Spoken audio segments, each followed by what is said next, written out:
Вижте, от дълбока древност пчелните продукти са козметичен продукт. Восъка, меда, млечицето, прашеца, прополиса, абсолютно всички продукти, които дават пчелите, са лечебни. Ние сме използвали, имаме един много хубав крем за лице. Това е моят крем, който неволята ме накара да го направя. Значи 5 години съм работила, за да го създам. Да, аз съм инженер-химик по професия, но бях много впечатлена, че химията няма нищо общо с фармацията и с козметиката.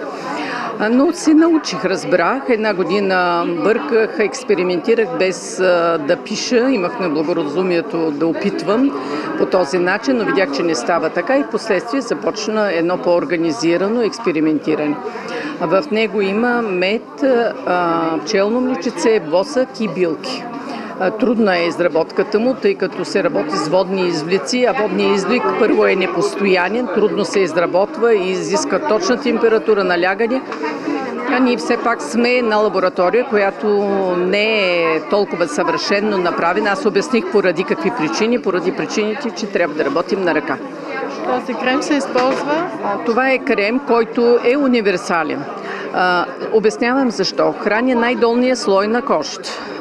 Кожата се подмлажда, тъй като клетки е добре за хранен организъм. Няма значение на какво ниво, започва да се размножава. Това е закон в природата. По същия начин клетките започват да се размножават, заглажда бръчките им, чисти петънца.